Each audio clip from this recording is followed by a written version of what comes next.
not going to hear from anybody on CNN, MSNBC, or Fox News talking about how we need to end qualified immunity in order to deal with police reform.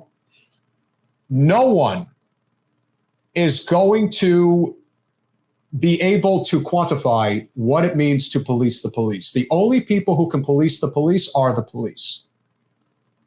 That's the only way. It will not happen any other way. The police will take care of their own. But the second you remove the financial shield that has been levied for them to protect bad cops, that's when it will change.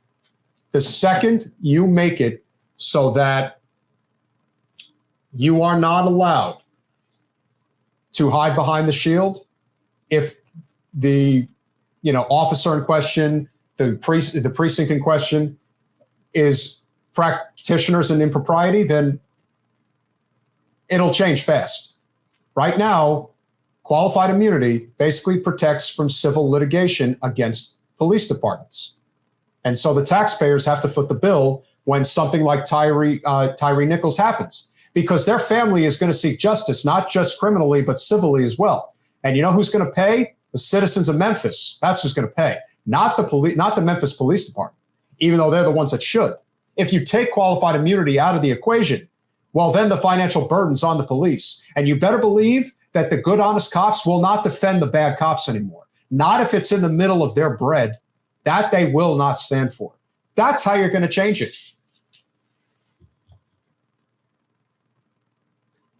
To me, that's the most important thing to remember. This isn't about trying to convince people that, we have a major racial problem in the United States. We still do. We are not going to convince people that we are going to abolish police. That is not happening. We are not going to be having a debate about whether or not Tyre Nichols did anything wrong. What is most important here to remember is that we have a country that is desperate. We have a law enforcement system that is set up to protect the very powerful. It's very much like the FBI, the NSA, and especially the CIA. When the Democrats, one of the signature policies that President Biden was touting as being great was creating an extension of the IRS. 87,000 agents over the next decade were going to be hired. It's already been proven that the intent of what those IRS agents are going to do is to just make life more hell for working people in this country. They never go after the rich and powerful, ever. The only time the rich ever get their comeuppance is if they screw with other rich people. That's it. That's the only way they get in trouble. You can steal, lie, cheat, do all those things to working class people. White, brown, black, don't matter. If they're working class, especially if they're poor working class, to hell with them. And if they're cheating the IRS, oh boy, you better believe we're coming for you. Now, of course, you have tax cheats at the top of the worst kind. They've been screwing us over for decades and decades and decades. The only tax that I'm a big proponent of is the top marginal tax rate. That's the tax that I'm in favor of. Why? Because remember, the overwhelming majority of people that have so much control, once they get to a certain point of financial success, they're not doing work anymore. Now, the argument is that, well, they earn that work. Well, to a degree they have, but you are not benefiting your labor force. Your labor force is what allows you to sit on your ass and not have to work. So let's balance it. How do you do that? The top marginal tax rate before Reagan was 72%, which means the effective tax rate that the wealthy were actually paying in terms of their overall income, they were paying in excess of about, I think it was like 30 to 35%, somewhere, they may be even a little lower than that. And so if the rich have to give up a third of their money, again, when the rich say they're giving up half their money, it's not true. So don't buy that for a second. And I know this because a member of my family works in estate planning. So I can assure you it's not what you think. But the truth is they would rather not pay anything if they could get away with it.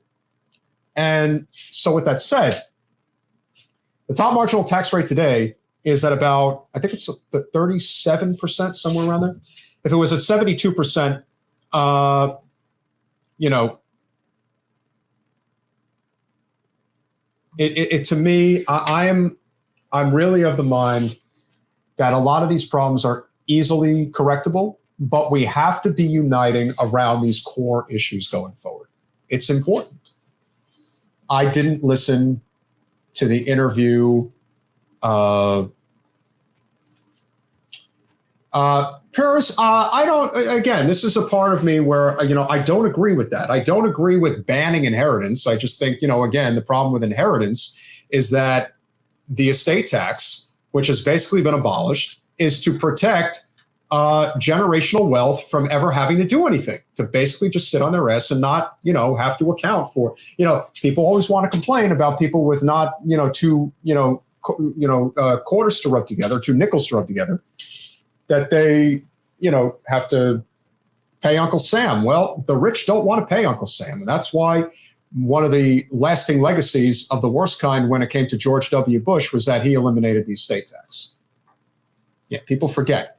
I don't, but that was a big one. And so I think a lot of these problems that we're fighting right now are easily correctable, but there has to be some form of a unification when it comes to the left. Or just populism and working class people. Forget the left. It's just working class. That's what needs to happen. Yep.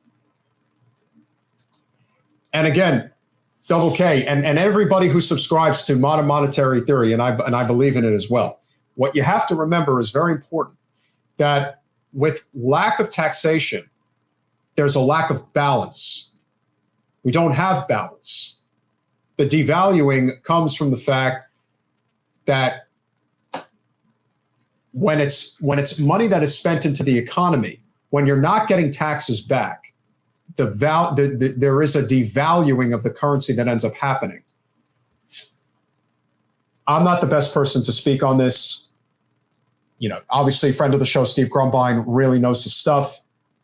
It isn't a question of taxing the rich because that's what's going to allow us to pay for things. That's not how it works.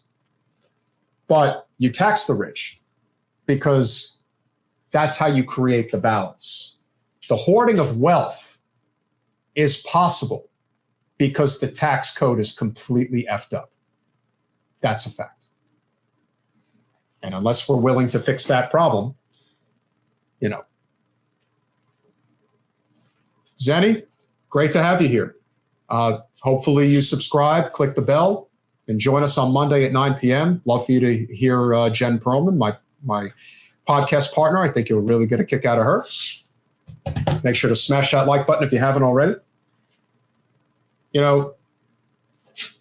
I've often said that politics is not complicated, people are. So when everyone is looking at, let's say, police brutality and what happened with Tyre Nichols and why these things happen, look, there's always going to be crime. There's always going to be abuse of power. But if there are levers in place to protect working citizens from this becoming something much worse than it already is, in fact, lowering the flames, so to speak, the only way something like that's going to happen is if we get serious about the core issues that we agree on. I would imagine that most people, regardless of whether you are abolish the police or the police can do no wrong, wherever you fall on that spectrum, I would like to believe, just as a thought, if the police commit a crime that they've been proven to be at fault for, should the police be financially responsible or should the taxpayers be responsible? I would imagine that just about everybody would say the police should be financially responsible, not the taxpayers. That's what ending qualified immunity is. Is that going to completely solve police problems in this country? No. Would it help a lot? Yes. Thanks for watching. If you want to support our mission to transform politics into service, please like this video, subscribe, follow us on social media, and consider joining our Patreon, where you'll get early access to our interviews as well as other exclusive content. Links are in the description. Peace out.